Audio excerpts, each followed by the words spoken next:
오늘부터 사사기 맥잡기를 시작하도록 하겠습니다. 지금까지 맥잡기를 몇 번 했나 살펴보니까 48번 했어요. 그래서 요한계시록 신약에서는 맥잡기 했고, 그 다음에 창세기, 출애굽기, 레위기, 민수기, 신명기, 여호수아 이렇게 이제 해서 총 7책에 대해서 48번에 걸쳐 맥잡기를 했습니다. 그래서 오늘부터는 여호수아기 이후에 나오는 사사기 맥잡기를 하도록 하겠습니다.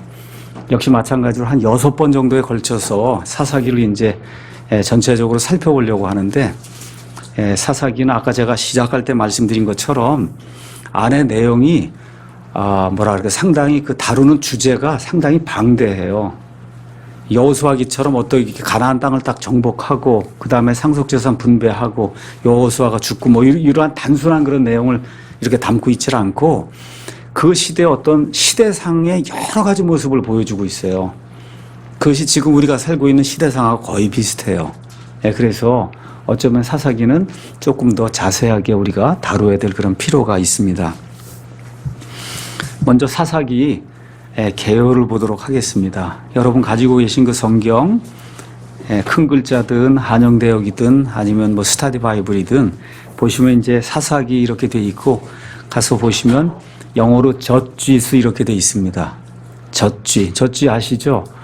우리 옛날에 다 영어 이제 배울 때 판사가 젖쥐잖아요. 그렇죠? 그래서 이거는 재판관들에 대한 그런 이야기구나, 이렇게 이제 이해하시면 되겠고, 기록자는 정확하게 누구라고 알려진 게 없고, 이 이스라엘 사람들의 그 탈무드라고 하는 그런 기록에 따르면 아마 사무엘이 기록하지 않았느냐, 이렇게 이제 추측이 된다 그럽니다. 그럼 언제쯤의 이게 이제 기록이 됐냐? 기록 시기는 주전 한 1100년이니까 우리가 이제 구약 시대를 4000년으로 이제 해서 나누면, 그러면 첫 아담부터 아브라함까지 1000년, 노아까지 1000년, 노아부터 아브라함까지 1000년, 아브라함부터 이제 다윗까지 1000년, 그 다음에 예수님까지 1000년. 그러니까 다윗이 예수님 오시기 한 1000년 전쯤의 사람이거든요. 그보다 한 100년 전쯤 되는 그 시점에 기록이 되었다는 거예요. 근데 사건 전체는 약 300년에 걸친 그런 내용이에요. 이해하시겠죠? 그러니까 왕정이 시작이 됐죠. 아시죠, 여러분? 사무엘기가 시작이 되면서 사무엘이 이제 마지막 재판관으로 나오고, 백성들이 이제 왕을 요구하니까 하나님이 사울을 이제 왕으로 허락하면서 왕정으로 넘어가기 전 그 시대, 그래서 가나안 땅을 다 정복하고 분배가 다 끝나고, 그래서 모든 사람이 각각 자기 상속 재산을 이제 차지하고, 그리고 여호수아가 죽은 이후에 그때부터 시작해서 이제 사무엘이 이제 통치하는 그 재판관의 그런 역할을 하는 바로 그 시기, 요때까지 약 300년간의 그 역사를 이 재판관기가 이제 다루고 있는 겁니다. 수신자는 여러분이 잘 알다시피 1차적으로는 이스라엘 백성이고, 2차적으로는 전 세계에 퍼져 있는 모든 성도들에게 하나님께서 우리에게 이제 말씀해 주십니다. 영어 성경 제목은 제가 말씀드린 대로 젖쥐스 이렇게 돼 있어요. 그러니까 복수로 원래는 재판관들 이렇게 이제 돼야 되는 겁니다. 그래서 그리스어 책명은 크리타이 이렇게 나오는데, 크리타이가 곧 재판관들을 뜻해요. 그럼 우리말에는 성경에 사사기라고 이제 기록이 돼 있잖아요. 사사기. 아마 제가 알기로는 공동번역인가 어디에는 판관기라고 기록이 돼 있어요. 판관기. 그러니까 죄만 빼고 판관이라고 해서 말 그대로 판단하는 그런 관리다, 이제 이렇게 이제 이해를 하시면 되겠고요. 그래서 우리말의 사사기는 고대 이제 중국의 재판을 담당하는 그런 사람을 사사라고 이렇게 이제 표현했어요. 그래서 여러분 가서 보시면 선비사자 거기에다가 스승 이런 거 할 때 그런 그 사 아시죠? 그래서 이런 의미가 이제 돼서 사실은 재판관의 그런 의미를 이렇게 드러내주질 못합니다. 그렇잖아요. 재판하고 통치하고 하는 그런 사람인데, 마치 선비나 아니면 무슨 이렇게 스승이나 이런 의미로 이렇게 이제 사사가 지금까지 이제 사용이 되고 있습니다. 그러다 보니까 그 사사라고 하는 그런 말을 가지고는 이 안에 있는 그 내용이 전체적으로 이해가 될 수 없는 그런 구조를 이제 가지고 있다. 자, 히브리 성경에서 보시면 사사기는 여호수아가 이제 죽는 일이 생기죠. 그 다음에 이제 왕정이 시작되는 그런 시기가 아까 말씀드린 대로 생기죠. 그 시대 사이에 이교도들이 이스라엘 백성을 압제하는 그런 일이 이제 생겼습니다. 그러던 시대에 하나님께서 일으켜 세우신 그 같은 하나님의 통치자들이 여러 곳에서 나타나기 시작했습니다. 우리 한번 이 지도를 한번 가서 보시죠. 이 지도 가서 보시면 재판관들의 도시들 해서 한영되어 큰 글자에는 뒤에 있는 부록에 7쪽에 있고 스타디 바이블에는 18쪽에 들어가 있습니다. 그 재판관들의 도시들 이 지도를 가서 보시면 이 안에 이제 이 가나안 땅과 요르단 동쪽에 있는 두 지파하고 반 지파 있는 거 아시죠? 르우벤 지파, 그다음에 갓 지파, 그다음에 므낫세 반 지파 이렇게 있는 거. 여기 지역에 일어났던 재판관들이 이 안에 이제 기록이 돼 있어요. 어떤 색으로 기록이 되냐? 하얀색으로 기록이 돼 있어요. 그렇죠? 그럼 그냥 제가 저 위에서부터 읽어봅니다. 삼갈 보이시죠? 그다음에 엘론, 그 다음에 저쪽 옆으로 가면 베들레헴 옆에 이제 입산이라고 있는데, 이 베들레헴이 성경에 두 군데가 나옵니다. 여기 베들레헴하고 저 밑에 사해라고 하는데 바로 위에 있는 베들레헴 아시죠? 예, 두 군데가 나와요, 성경에는. 그래서 이 미가서에 나오는 베들레헴 에브라다야 이렇게 나오는 거, 그 에브라다 예수님이 이제 태어난 그 장소는 밑에 있는 베들레헴입니다. 저 위에 있는 베들레헴은 유명한 데가 아니에요. 거의 성경에 몇 번 안 나온 그런 베들레헴이 있다 이렇게 이해하시고, 그 다음에 저쪽 요르단 동쪽으로 가면 거기 야일이라고 하는 재판관이 나오죠.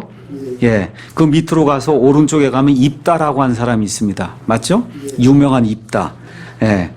그 다음에 이제 왼쪽으로 가서 돌라가 있고, 그 다음에 압돈이 있고, 그 밑에 기드온이라는 사람이, 기드온, 오브라 뭐 이런 게 이제 나오는데, 기드온 보시고, 그 다음에 에훗, 그 다음에 드보라, 그 다음에 이제 삼손, 그 다음에 이제 입산이라고 하는 사람이 나오는데 정확한 위치는 모르고요.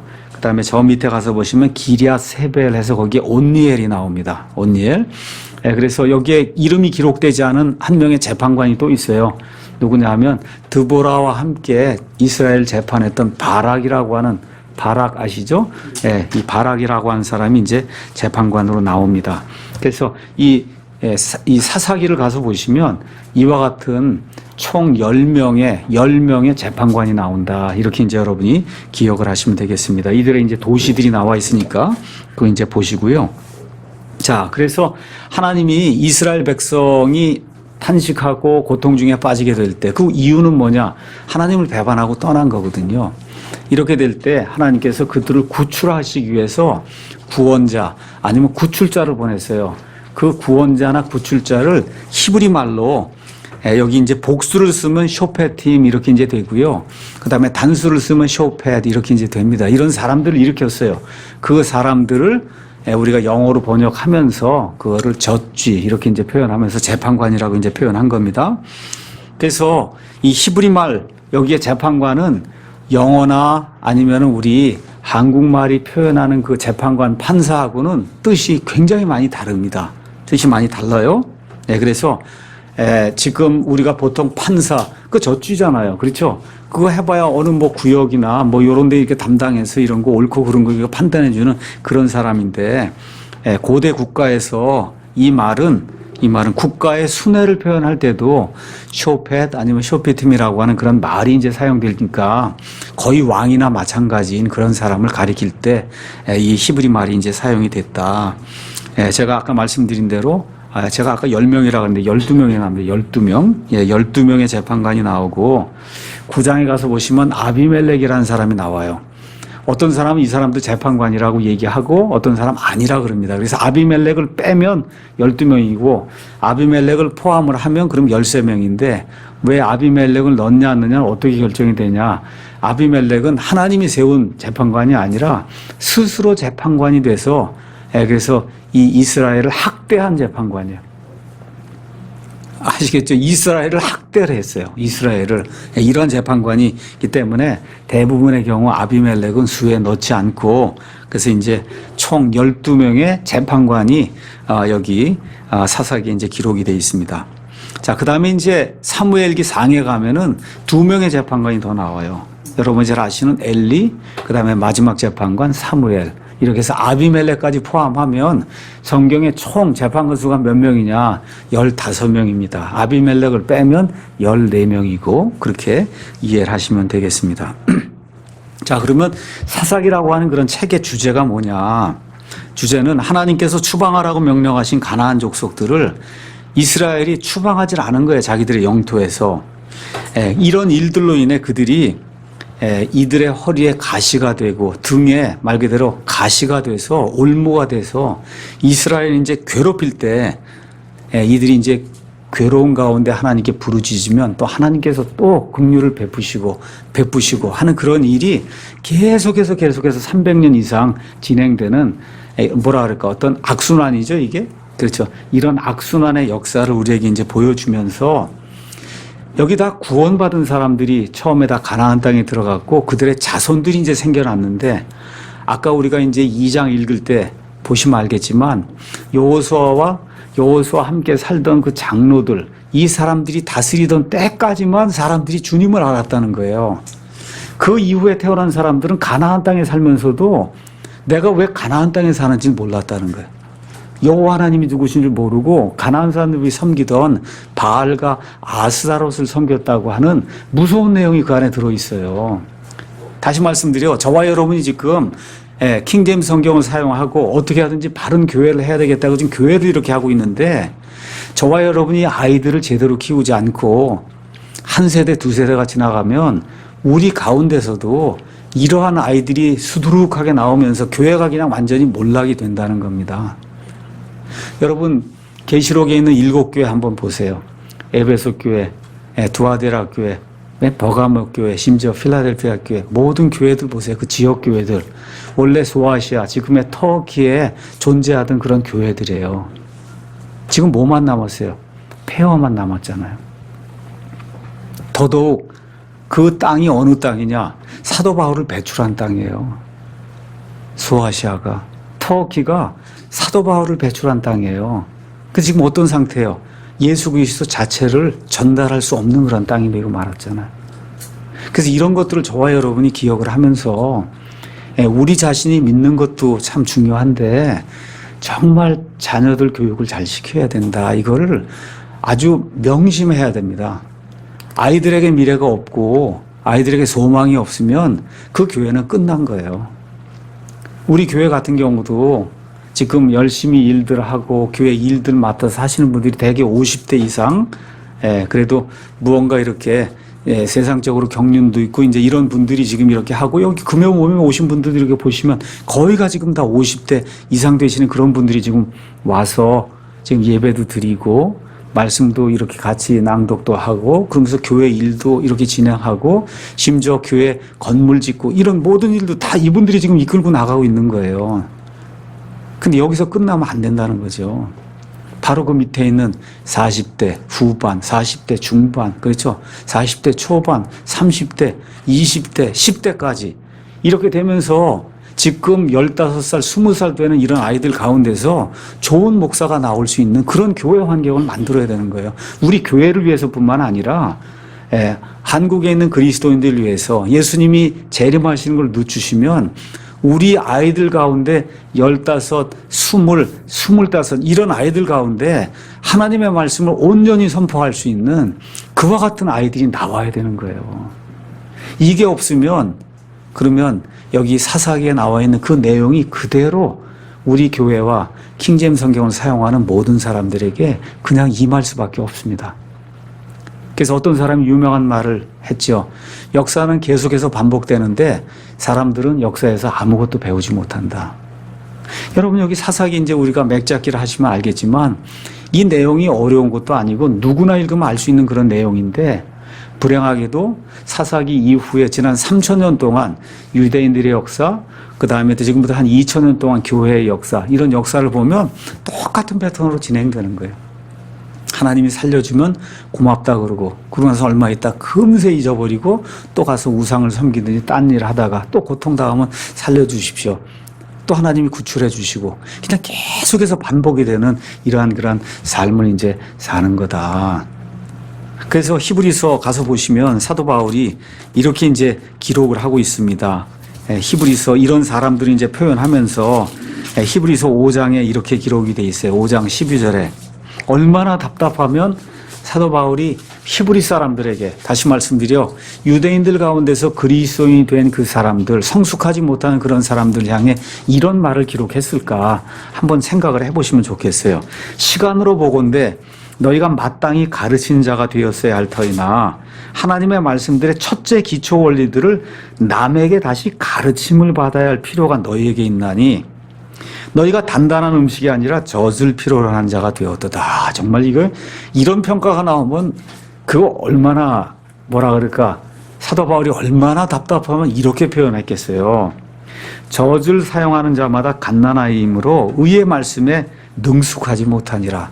교회를 10년 다니고 20년 다녀도 성경 예를 들어 아모스를 찾아봅시다. 그러면 아모스가 어딘지 그걸 못 찾는 분들이 있단 말이에요.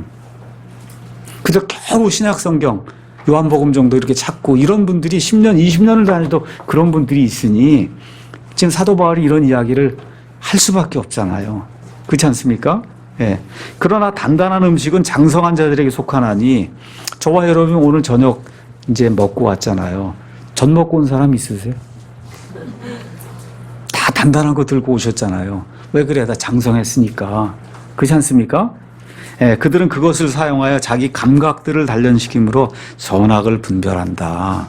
예, 하나님이 우리에게 주신 그러한 그 오감, 그 다음에 거기에다 양심까지 이런 것들을 이 하나님의 의의 말씀으로 이걸 잘 훈련을 시켜서 선악을 분별할 줄 안다는 거예요. 이런 사람이 되기를 하나님이 원하시는 겁니다.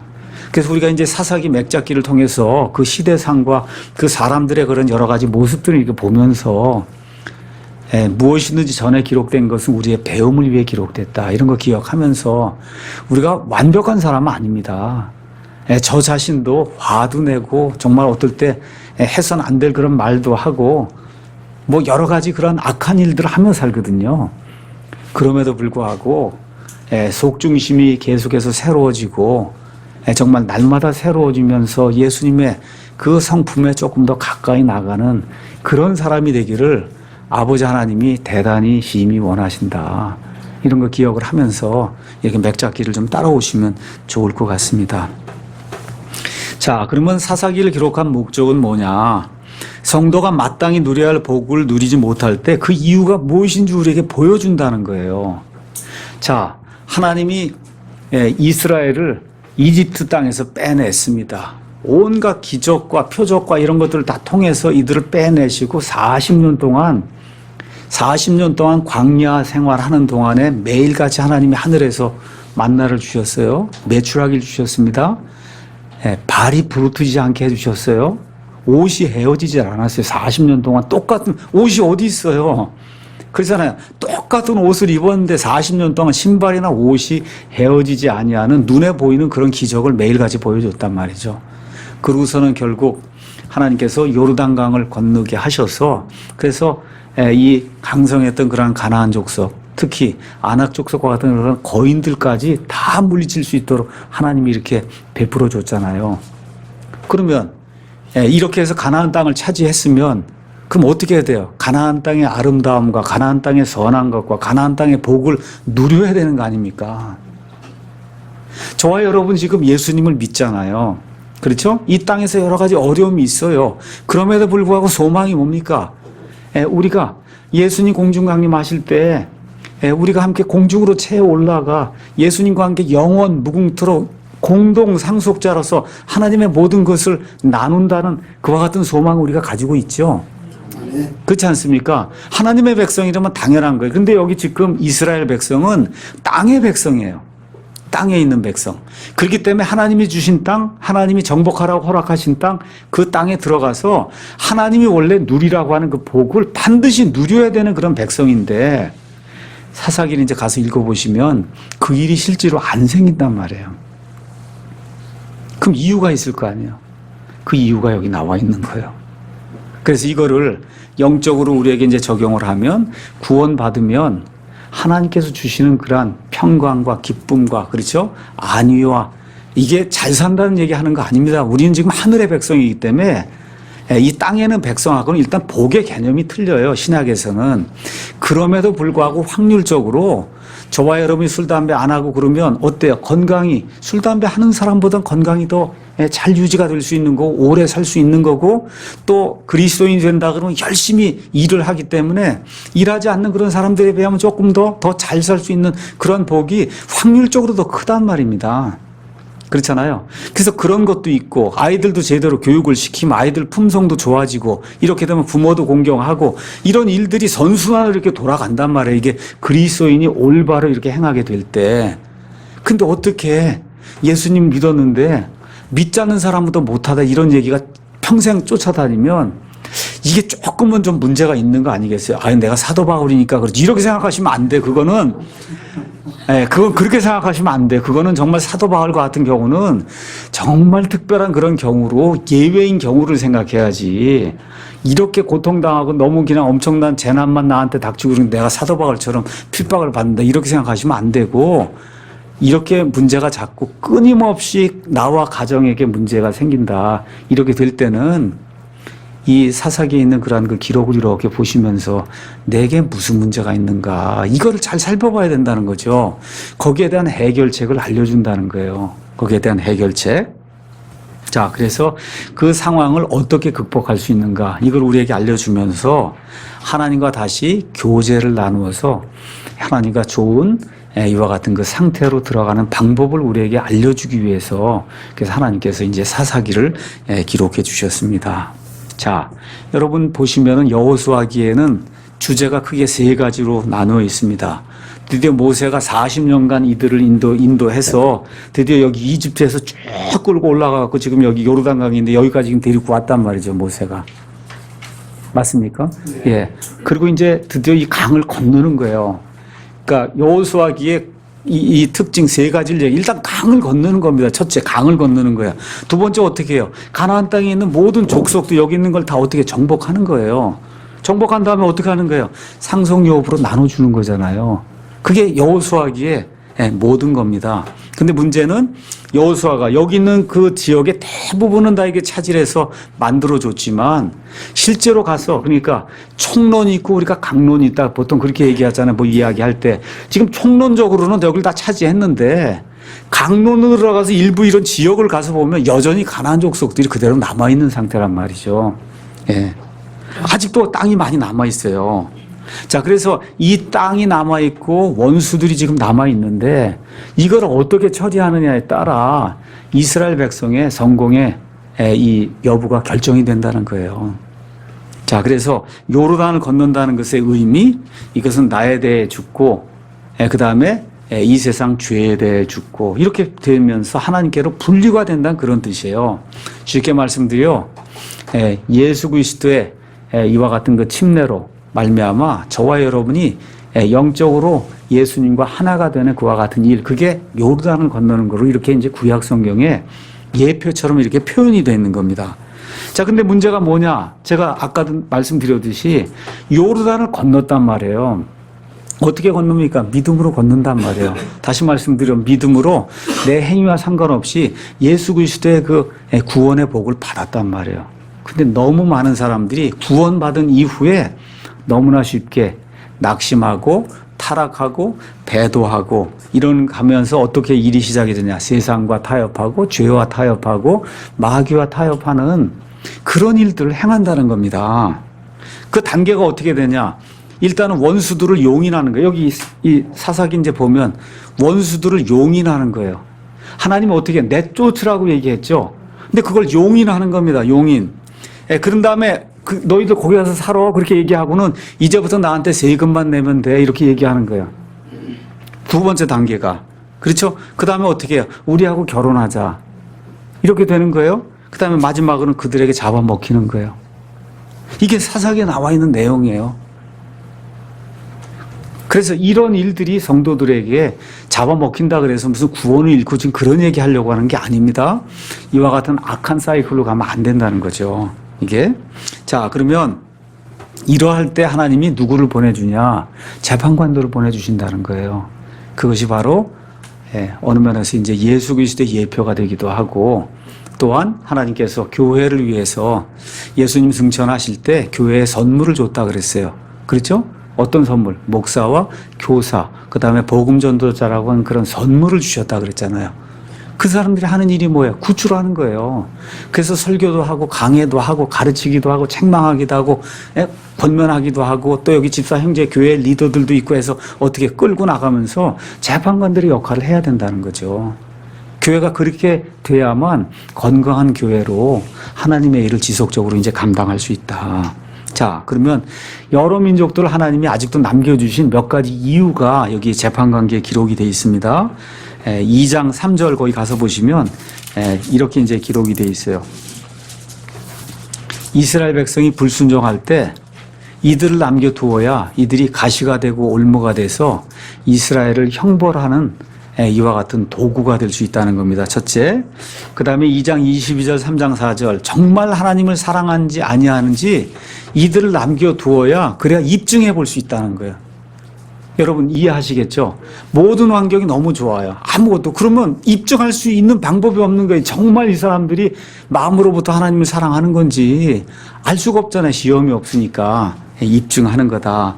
세 번째 3장 2절 가서 보면 이스라엘이 앞으로 이제 전쟁할 수 있는 그런 민족이 되려면은 그럼 이들과 전쟁하는 법을 배워야 되잖아요.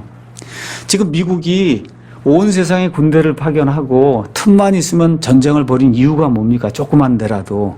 자기들이 개발한 그런 모든 무기 가서 사용을 해봐야 안전성과 모든 게 확보가 되잖아요. 근데 그냥 할 수가 없으니까 어떻게 해요? 전쟁이 일어나는 데다 정당한 명분을 가지고 가서 그런 모든 걸 사용을 해보잖아요.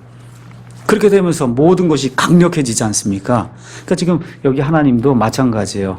앞으로 계속해서 일어난 다음 세대가 있는데 전쟁을 모르는 세대로 이렇게 내버려두면 그냥 그대로 잡혀먹히니까 그래서 이들하고 계속해서 전쟁하는 그런 연습을 하라고 하나님 남겨두시고 그 다음에 신명기 가서 보시면 거기 들짐승들이 상당히 많이 남아있다 그렇게 이야기를 해요. 그래서 땅이 그대로 이들과 전쟁도 하고 또 그러면서 이 사람들이 살고 있어야만 그래야 땅이 야생동물의 땅이 안 된다는 거죠. 그래 이러한 목적으로 하나님이 이교도들을 남겨두셨다. 성경이 이제 그렇게 이야기하고 있습니다. 자, 아까 말씀드린 대로 모세가 죽은 이후에 나오는 책이 여호수아기예요. 여호수아가 죽은 다음에 나오는 책이 사사기입니다. 사사기.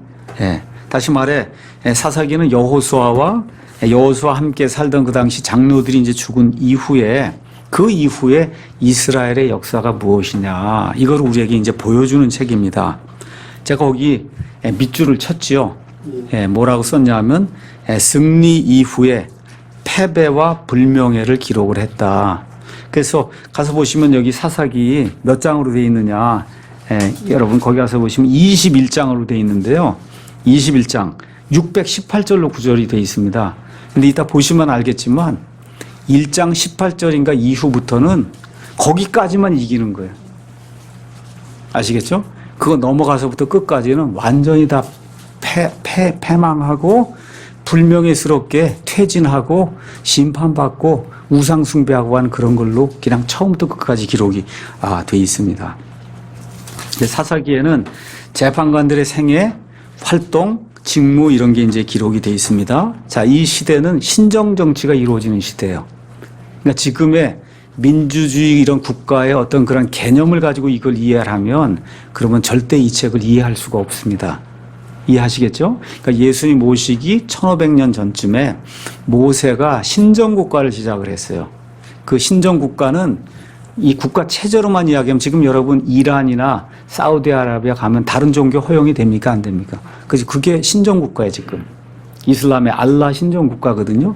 그런 형태의 국가가 예수님 오시기 1500년 전에 이스라엘에서 시작이 돼서 이 여호와 하나님만 섬기는 이와 같은 국가가 이제 될 이런 상태에서 이스라엘을 다스리는 그런 재판관들의 이야기가 이제 이 안에 나옵니다. 그럼 재판관들이 언제 나오냐?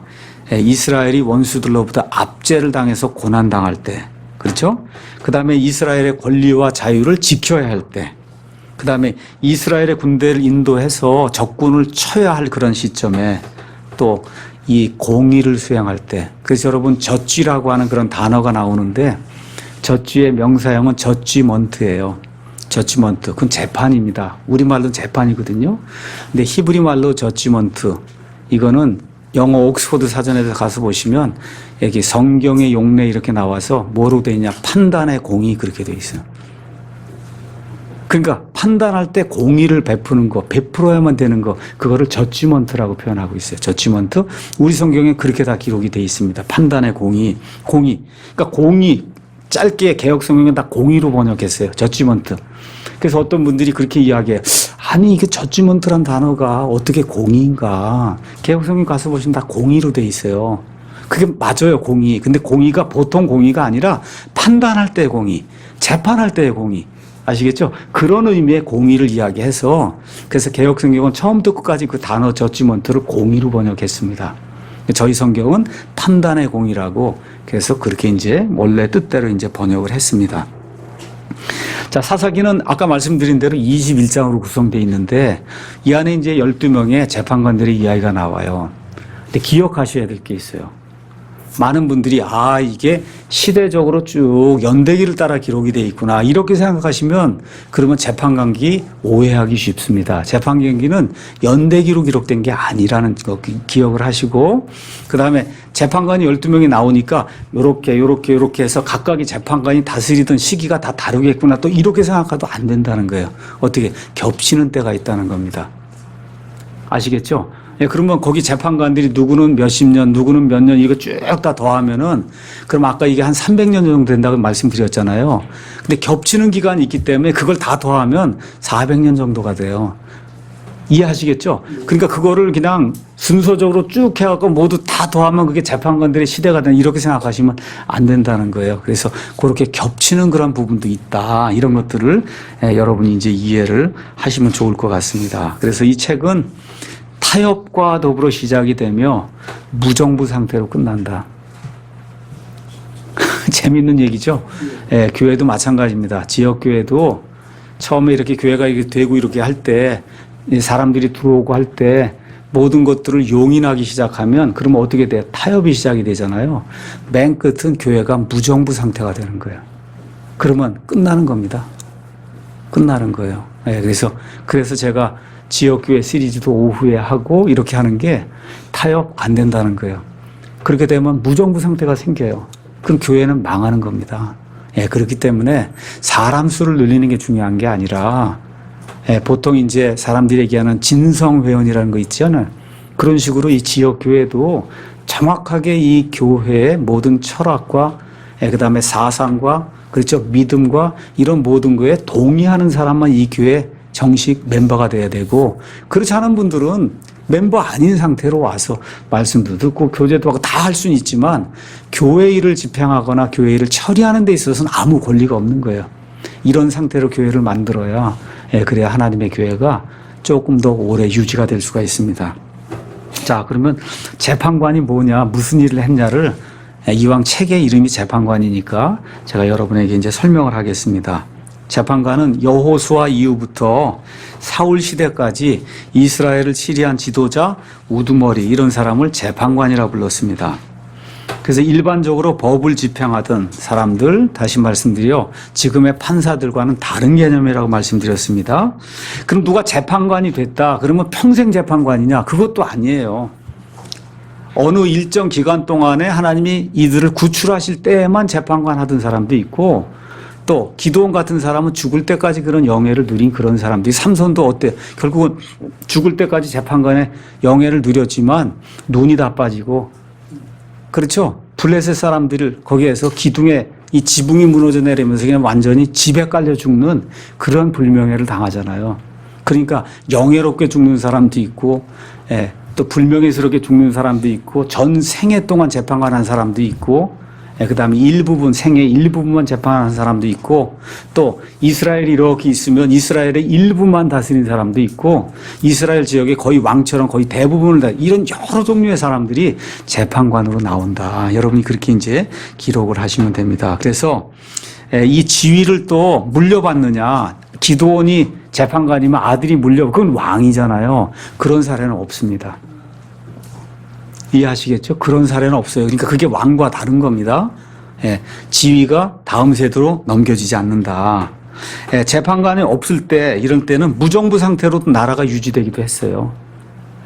그래서 이러한 다양한 그런 그 모습들이 이 안에 기록이 돼 있다는 거, 이런 걸 이제 보시면 되겠고요. 하나님이 보통 이제 정기적으로 재판관을 이제 임명했는데, 어떤 때에는 백성들이 자기들을 구출해 줄 그와 같은 인도자를 직접 구하기도 했습니다. 또한 이 압제가 이스라엘 전체 그 지역에서 이루어진 경우도 있고 일부 지역에서만 이루어진 그런 경우도 있습니다. 그래서 재판관의 권위는 왕의 권위만큼 그렇게 크진 않았지만 그래도 하나님께서 세우신 구출자니까 말 그대로 하나님의 권위와 하나님의 그와 같은 영예를 가지고 이스라엘 백성을 직접 치리하는 그와 같은 일을 했습니다. 그런데 이 사람들은 법은 만들지 못해요. 이미 하나님이 율법을 줬기 때문에 더 이상의 법을 만들거나 이런 거 못하고 백성에게 짐을 지우지 못했어요. 그냥 단지 하나님이 이미 주신 그 율법을 지키고 범죄자 처벌하고 우상 숭배를 타파하는 그와 같은 제한적 의미의 왕과 같은 그런 일을 행한 사람들입니다. 영예나 보수를 받지 않았고 자기 힘으로 스스로를 지키고 나라를 구했습니다. 자, 재판관들이 이제 통치하던 그런 시절에 가나안 족속을 모두 죽이라는 하나님의 명령을 이 이스라엘 사람들이 지키지 않았습니다. 그래서 결국 이 이교도들로 말미암아 이들과 타협이 이루어지면서 우상 숭배가 들어오고 그다음에 어떻게 돼요? 결혼이 이루어진 다음엔 이스라엘 백성이 이들에게 삼켜지는 이와 같은 악한 일이 이제 생겼습니다. 그다음에 이제 여러분이 뒤에 가서 보시면 레위 사람 미가라고 한 사람의 그 사건이 나와요. 그다음에 또 베냐민 지파하고 이스라엘은 나머지 지파가 전쟁을 벌여서 거의 베냐민 지파가 거의 다 멸절이 되는 그런 악한 일도 이제 생깁니다. 이런 일이 왜 생기느냐? 우상 숭배를 하게 될 때 이스라엘의 12지파 중에 하나가 없어지든지 아니면 그냥 온 나라가 그냥 완전히 멸절될 이와 같은 위기에 빠질 수도 있다. 이런 것도 이제 보여줍니다. 그래서 여기 보시면 여러 지역의 여러 사람들을 동원해서 하나님이 이들을 단련시키기도 하고 책망을 해서요. 저기 강 넘어 저쪽에 메소포타미아에 있는 사람들도 데려오기도 하고 그다음에 여기 오른쪽 여기 가서 보시면 이쪽에 암몬도 있고 모압도 있고 이쪽에 가면 블레셋이 있고 그렇죠? 그런 여러 지역에 있는 다양한 그런 그 이교도들을 사용해서 그래서 하나님께서 이스라엘 백성을 징계하고 치리하고 다스리는 그런 내용이 나옵니다. 아까 말씀드린 대로 성경에는 총 15명의 재판관이 있습니다. 처음 나온 재판관은 누구냐? 여호수아 이후에 약 20년 지났을 때 이 여호수아 이후에 갈렙의 사위가 되는 온니엘이라고 하는 재판관이 나왔고 온니엘이 처음 재판관으로 이제 나오고 그 다음에 사울이 이제 왕이 되었을 때 마지막으로 사무엘이 마지막 재판관으로 성경이 이제 기록이 되어 있습니다. 자, 핵심장은 2장이에요. 우리가 오늘 강의 시작하기 전에 1장과 2장을 읽었고 제가 2장 읽을 때 말씀드렸죠. 2장에 나와 있는 그 말씀 다시 말씀드려 2장 15절, 16절, 17절 이런 내용이 사사기의 핵심 내용이다. 이렇게 이제 말씀을 드렸습니다. 사사기의 가장 유명한 절 여러분 잘 아시죠? 그때에는 이스라엘의 왕이 없었으므로 사람마다 자기 눈에 옳은 것을 행하였더라. 이게 참 뭐라 그럴까 무서운 말이에요. 무정부 상태가 됐다는 거예요. 무정부 상태가. 핵심 단어는 건져내다, 구출하다. 그 다음 핵심구는 쫓아내지 아니하였더라. 우리 한번 가서 사사기 1장 27절 가서 보세요. 므낫세도 쭉 되면서 뭐라고 써 있어요? 그것의 고을들의 거주민들을 쫓아내지 아니하매. 개역성경은 뭘로 되어 있습니까? 쫓아내지 못하매. 그렇잖아요. 그 다음에 29절에도 에브라임도 가나안 족속을 쫓아내지 아니하매. 여러분 아니한 거하고 못한 건 완전히 다른 겁니다. 못한 거는 능력이 없어서 쫓아내지 못하는 그건 능력이 없 그거 하나님이 능력이 없어서 못하는 거를 책망하면 그거는 하나님이 공정하지 않은 거예요. 그래서 우리가 옛날에 한 4년 5년 전쯤에 우리 김은수 형제님이 그 당시에 이제 목사가 되기 전에 저쪽 파주인가 어디에 사시면서 kit바이블에 이제 막 글을 쓰기 시작할 때 처음 올렸던 글이 이 글이에요. 그 글들 중에 하나가 이거예요. 쫓아내지 아니하였는가 쫓아내지 못하였는가. 그러니까 개혁성경을 읽다가 너무 이상했다는 거예요. 아니 여기 쫓아내지 못하였는데 왜 하나님이 이들을 심판하실까? 능력이 없는데 어떻게 쫓아내요? 안 되잖아요. 그렇지 않습니까? 근데 킹제임 성경 가서 보니까 쫓아내지 못한 게 아니고 어떻게 돼 있어요? 쫓아내지 아니한 거예요. 이건 하늘과 땅 차이잖아요. 할 수 있는데도 안 했다는 거예요. 킹제임 성경은. 이해하시겠죠? 예. 그래서 여기 나와 있는 이런 단어들 여기 쫓아내지 아니했다는 게 아까 세 보니까 7번인가 중에 개혁 성경은 6번을 못했다고 했다는 거죠. 이게 이렇게 이제 해놓으면 성경이 완전히 달라지니까 이걸 읽고도 이게 도대체 무슨 이유인지 알 수가 없는 그런 일이 생긴다는 겁니다. 예. 자, 이런 것도 이제 기억을 하시고 영적인 교훈은 우리의 경계를 주의해서 잘 살펴봐야 된다. 이게 이제 영적인 교훈입니다. 자, 사사기는 아까 말씀드린 대로 21장으로 구성이 되어 있어요. 그래서 그 21장을 제가 위얼스비 목사님이 써놓은 그 아웃라인을 이렇게 보고 이렇게 정리를 했습니다. 정리.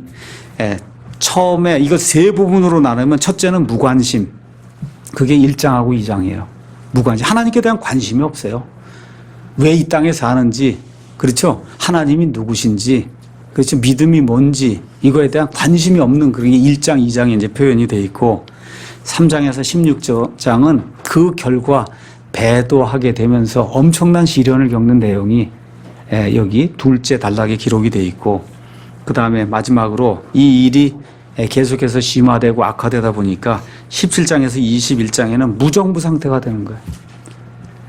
여러분, 이거 무정부 상태가 된다고 하는 거 한번 생각을 해보면 이거 무서운 일입니다.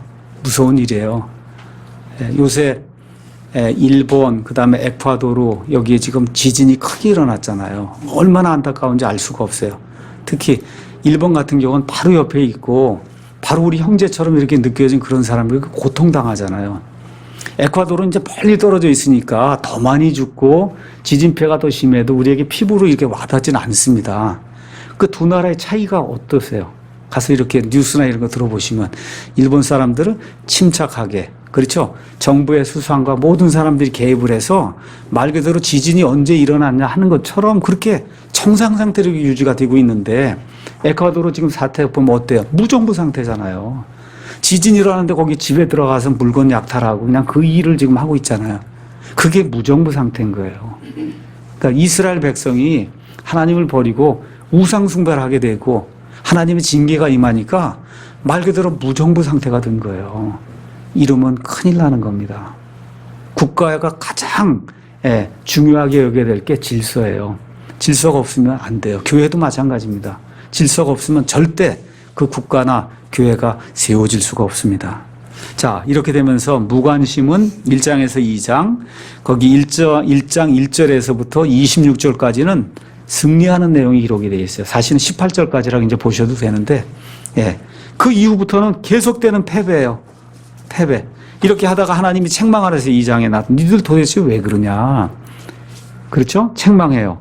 그 이후부터 다른 신들을 섬기는 역사가 이제 기록이 되면서 12명의 재판관이 나옵니다. 처음에 온니엘, 그 다음에 에훗, 그 다음에 삼갈, 드보라와 바락, 그 다음에 기드온, 그 다음에 아비멜렉이 나오는데 9장에 제가 아까 말씀드렸듯이 아비멜렉은 재판관으로 보는 사람도 있고 보지 않는 사람도 있는데 보지 않는 사람이 더 많습니다. 그러니까 아비멜렉 빼고 12명이다. 이렇게 기억하시면 되고 야일, 그 다음에 입다, 입산, 엘론, 그 다음에 성경 사사기의 맨 마지막에 기록된 이 재판관은 삼손 이렇게 이제 기록이 돼 있어요. 그 옆에 가서 보시면 이방 민족들이 나와요. 메소포타미아, 모압, 가나안 족속, 미디안 족속, 세겜 사람, 암몬, 블레셋. 그렇죠? 주변인 여러 지역의 여러 사람들을 사용하셔서 하나님이 이들을 징계하신 그런 내용이 그 안에 기록이 되어 있습니다. 이게 무정부 상태가 되니까 사람을 막 죽이는 일이 생겨요. 그게 이제 미가 사건이 이제 나오게 되고, 이런 가운데 간음을 하는 그런 일이 생겨갖고 어떤 여인이 죽게 되니까 그 여인이 죽은 거를 그 남편 되는 사람이 그 여인을 실어다가 사지를 다 잘라갖고 그래서 이스라엘 온 지파에다 보냅니다. 베냐민 사람들이 이런 악한 일을 했다. 그렇죠. 완전 무정부 상태가 된 거예요. 이렇게 되니까 나머지 11지파가 그냥 화같이 밀어올라서 이거 행한 자가 누구냐 해서 베냐민을 치려고 하는데 베냐민 지파가 그 일 행한 사람들 놔주질 않으니까 결국 11지파하고 베냐민하고 싸워서 베냐민이 겨우 몇 사람만 살아남는 이런 악한 일 그게 이제 생기게 됩니다. 그래서 이런 내용들이 여기 사사기에 이제 기록이 되어 있습니다. 그런 거 여러분 이제 기억을 하시면서 사사기 맥작기 1장 오늘 1장 간단하게 금방 끝내도록 하겠습니다. 1장은 이스라엘의 실패를 이제 우리에게 이제 보여주고 있어요. 1절에서 8절은 이제 여호수아가 죽은 뒤에 이스라엘 자손이 주께 여쭈어 이르되 우리를 위해 누가 먼저 올라가서 가나안 족속을 치고 그들과 싸우리이까. 그랬더니 하나님이 유다가 먼저 가라. 그렇게 이제 이야기하세요. 그랬더니 유다가 자기 형제 시므온 지파를 불러서 나하고 함께 가자. 그렇게 얘기하는 내용이 나옵니다. 이스라엘의 12지파 그 다음에 있는 그림을 이제 다시 한번 보세요. 지도. 이 지도 가서 보시면 12지파에게 여호수아가 나눠준 땅이 나옵니다. 근데 지난번에 여호수아 맥작기 설명할 때 유다가 이 맨 밑에 있죠. 근데 유다가 땅이 워낙 넓으니까 유다의 땅의 일부를 누구에게 줬다 그랬어요? 시므온에게 줬다 그랬죠. 그러니까 지금 유다를 하나님이 유다야 이제 올라가서 나머지 것들 이거 다 정리하고 정복을 해라. 그랬더니 유다가 너랑 나랑 같이 사니? 같이 살잖아요 지금. 그러니까 시므온 보고 같이 올라가 싸우자. 그래서 둘이 이제 올라가서 싸우는 내용이 이 안에 이제 기록이 돼 있는 겁니다. 그래서 이제 처음으로 나오는 사람이 누구냐? 베색에 거하던 아도니 베색이라고 하는 그런 사람이 있는데 이 사람이 아주 악명이 높은 사람이에요. 7절 가서 보니까 전에 70명의 왕들을 잡아다가 엄지손가락, 엄지발가락을 다 잘라서 그래서 이제 죽였다는 게 아도니 베색이. 이스라엘 사람들이 그 이야기를 듣고 아도니 베색을 쳐서 어떻게 죽여요? 엄지손가락, 엄지발가락을 다 잘라내고 그러고서 이를 죽이는 이와 같은 이제 시작이 되면서 이제 승리가 이제 시작이 된 겁니다. 아도니 베색. 자, 그 다음에 이제 나오는 게 뭐냐 하면 헤브론이 있어요. 여러분이 가서 보시면 여기 유다 지파 여기 있는데 여기 예루살렘 저 밑에 가면 헤브론이 있죠. 우리가 지난주 이 여호수아 맥작기 지지난주에 하면서 헤브론을 누가 달라 그래서 그 땅을 여호수아가 그 사람에게 줬습니까? 갈렙이 달라고 해서 그래서 신실하게 주님을 따랐기 때문에 모세가 약속한 그대로 여호수아가 헤브론을 갈렙에게 주었다. 그렇죠? 그래서 그 갈렙이 그 갈렙과 함께 그의 후손들이 들어가서 이 헤브론을 점령하는 그런 내용이 그 안에 이제 기록이 돼 있어요. 그 이후에 드빌이라고 하는 도시가 나오는데 드빌은 아마 여기도 아마 기록이 돼 있을 겁니다. 여기는 안 나와 있고요. 여기 재판관들의 도시들 여기 끝에 가면 기랴세벨이라고 해서 헤브론 옆에 기랴세벨. 이게 원래 이름은 드빌인데 원래 이름은 기랴세벨인데 그 이름을 바꿔서 드빌이라고 했고 이걸 누가 정복을 했느냐 하면 온니엘이라는 사람이 정복을 해서 그래서 갈렙의 딸 악사를 자기 아내로 취하는 그런 내용이 있고 그다음에 악사가 시집가면서 아버지한테 우물을 달라고 하는 그런 내용이 여기도 기록이 돼 있고 어디도 기록이 돼 있어요. 여호수아기에도 기록이 돼 똑같은 내용이 그 안에 이제 기록이 돼 있다. 이렇게 이제 기억하시면 되고요. 그 이후에 16절 17절, 18절 쭉 가서 보시면 16절 스밧이라는데 스밧이 이제 나옵니다. 17절에 스밧. 그 다음에 18절에 가자, 아스글론, 에그론. 여러분 아시죠? 여기 가자, 여기 있는 지역. 제가 말씀드렸죠? 에티오피아 내시를 만났던데 빌립이 요 지역도 이제 점령을 다 하고, 이런 가운데 이제 유다 지판 이제 이걸 다 끝이 나고요. 그 다음에 21절에 가면 그러면 이제 베냐민, 유다 지파 바로 위에 베냐민 지파가 있어요. 한번 가서 보시면 유다 바로 위에 베냐민 지파가 있습니다. 이 베냐민 지파가 예루살렘에 거하던 여부수 사람들, 이들을 쫓아내지 못했어요? 안 했어요? 쫓아내지 않은 겁니다. 이렇게 되니까 여부수 족속이 예루살렘에 아직까지도 남아있다. 아직이면 사무엘이 살던 시대까지 남아있다. 그 얘기를 이해를 하시면 되는 겁니다. 자, 그 다음에 이제 22절 요셉의 집이 나오는데 요셉의 집은 요셉에게서는 두 지파가 나왔죠.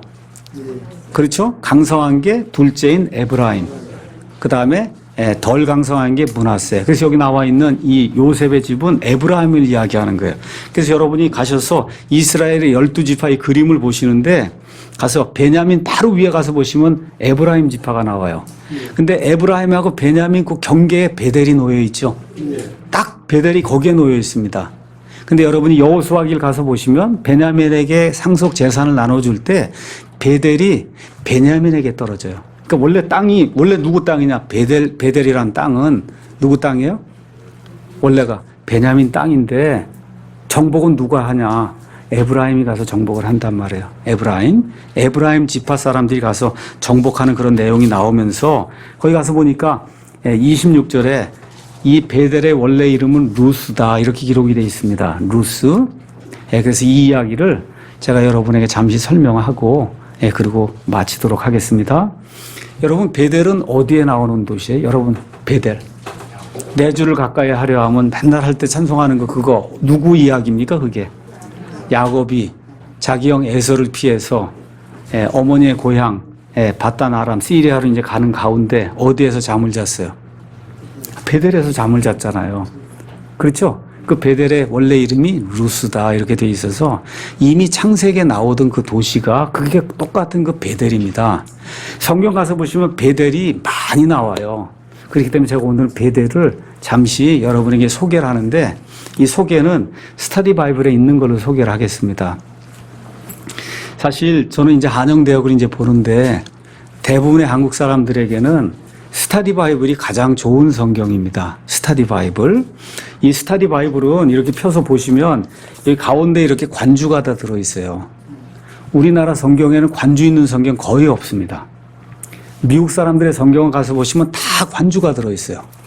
그게 무슨 얘기냐? 그만큼 공부를 하게 돼 있다는 거예요. 이게 성경을 읽으면 요 구절은 어느 구절하고 같은 맥락에서 나왔고 이렇게 해주 그게 관주, 영어로 레퍼런스로 돼 있거든요. 그래서 이렇게 센터, 가운데 칼럼에 이렇게 해서 이런 걸 다 이렇게 기록을 제가 지난번에 미국 성경 10종류가 보여드렸잖아요. 그 성경 다 봐서면 다 이렇게 센터에 이렇게 칼럼이 이렇게 있으면서 이 안에 성경을 스스로 공부할 수 있도록 이 구절은 뭐하고 연관이 돼 있고 이 구절은 어디하고 똑같고 어디에 처음 이런 게 연관이 쭉 돼 있는 이게 관주예요. 그러니까 스터디 바이블은 이게 들어있고 그 다음에 스터디 바이블은 끝에 가서 보시면 맨 뒤에 약 400쪽의 스터디 바이블 부록이 있는데 이거는 사전이 안에 들어있습니다. 사전은 이거는 주석을 담은 게 아니에요. 그래서 오늘 그 사전 중에 하나 제가 베델을 읽어보겠습니다. 베델 항목을 가서 제가 읽습니다. 베델 뭐라고 이제 기록이 돼 있냐? 베델은 뜻이 하나님의 집이다 이렇게 기록이 돼 있습니다. 제가 읽어드릴게요. 아이 서쪽에 있는 도시다 이렇게 돼 있고 이것은 에브라임과 베냐민 지파의 경계에 있었으며 이해하시겠죠? 야곱은 에서를 피해 도망가다가 여기서 꿈을 꾸고 루스라는 이름 대신 이곳을 베델이라 불렀다. 그게 창세기 몇 장에 나온다고요? 창세기 28장에 가서 보시면 도망가다가 꿈꾸고 한 그 내용이 그 안에 이제 기록이 되어 있습니다. 그러고 난 이후에 30년이 지나서 다시 베델로 올라가요. 자, 야곱이 이제 바단 아람에 갔어요.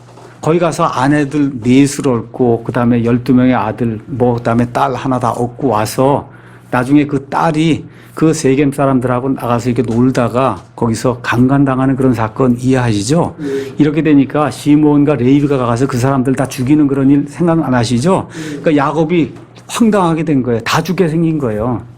이렇게 될 때 뭐라 그래요? 베델에 나타났던 그 하나님께 우리가 올라가야 살겠다. 그렇죠? 우상을 다 버리고 그리고 우리가 올라가자 해서 그래서 처음에 하나님을 만난 이후에 30년 만에 다시 베델로 올라가는 일이 창세기 35장에 기록이 돼 있어요. 그 지금 여기 다 설명이 이제 돼 있는 거예요. 여호수아가 이것을 점령해서 베냐민 지파에게 주었으나 에브라임 사람들이 여기서 가나안 족속을 몰아냈다. 오늘 읽은 거 그 내용입니다. 그렇죠?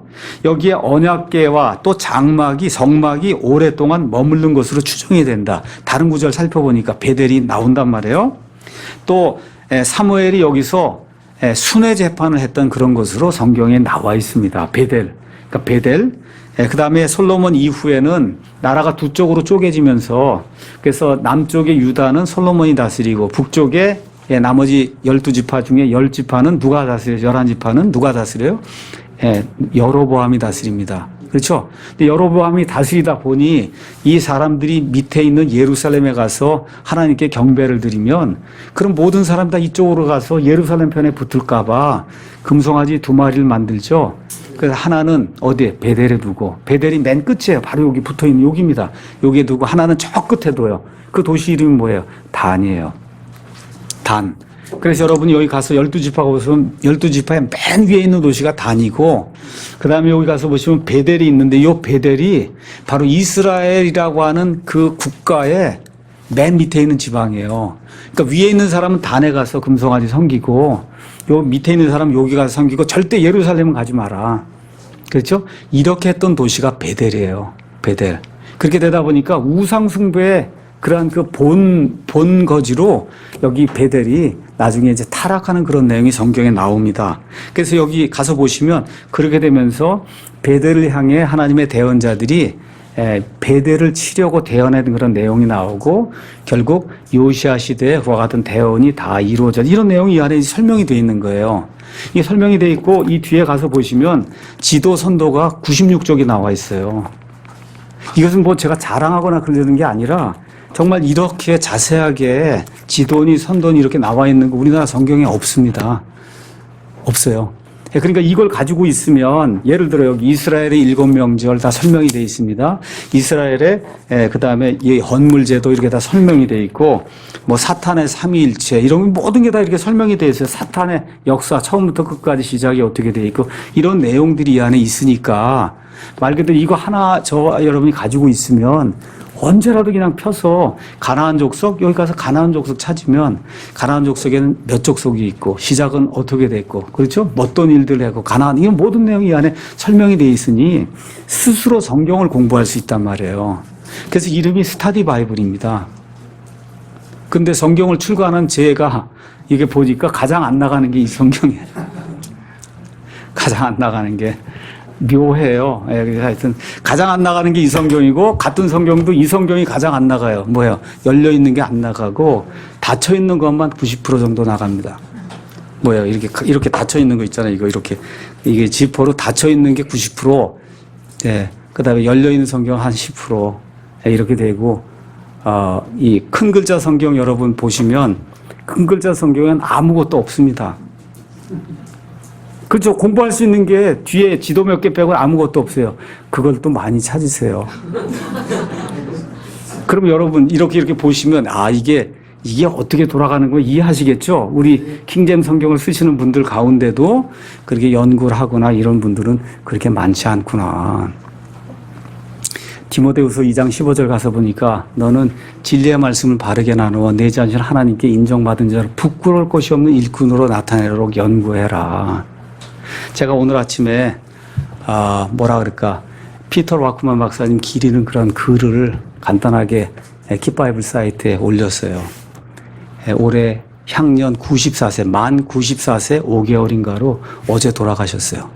어제. 그렇게 해서 제가 거기 썼듯이 하나님과 함께 있다. 그렇게 미국 사람들은 그렇게 표현해요. He went to be with the Lord 이렇게 했어요. 하나님과 함께 있으려고 갔다 이렇게 표현해요.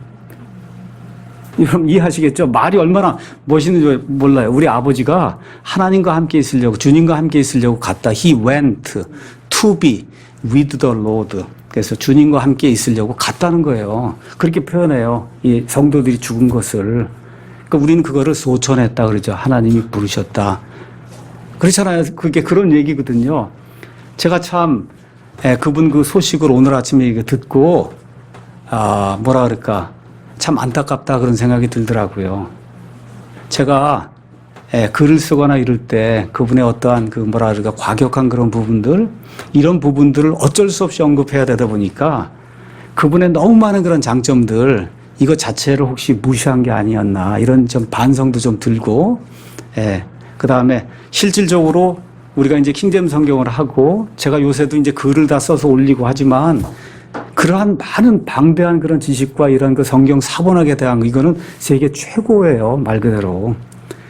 목회하는 거, 목회자로서의 그 심성, 목회자가 어떻게 해야 되는가, 강해하는 거, 어느 누구도 따라올 수 없을 정도로 훌륭한 그런 분입니다. 다만 몇 가지 이제 극단적인 그런 요소가 있기 때문에 많은 사람들이 그분을 이제 경계하고 하는 게 있지만 실질적으로 대단히 훌륭한 그런 분이에요. 그래서 오늘 아침에 이제 사무엘기 하에 있는 사울과 요나단이 죽었을 때 다윗이 그들을 기리는 그와 같은 그 시편 그 말씀 거기 애가를 올렸는데 저 역시 똑같은 그 애가를 올렸어요. 너무나 귀중한 그런 분이 정말 하나님과 함께 하기 위해서 어제 하늘나라로 가셨습니다. 그래서 이런 것들 제가 왜 말씀을 드리느냐, 성경을 연구해야 된다는 거죠. 공부해야 살 수가 있습니다. 그래서 요새 강조하는 말이 알아야 산다. 얼마를 제가 강조하는지 몰라요. 알아야 산다. 심지어 영생은 이것이니 곧 그들이 유일하신 참 하나님과 그분께서 보내신 자 예수 그리스도를 아는 거다. 그러니까 믿음은 아는 것에서 나오는 거예요. 이런 것들 기억을 하면서 그런 훌륭한 그 선진, 믿음의 선진, 이런 분들이 그렇게 알려주고 지키고 확신을 주고 싶어 했던 거, 그건 뭐예요? 성경에 대한 확신. 그렇죠? 이런 것들을 다시 한번 생각하는 그런 계기가 되면 좋을 것 같습니다.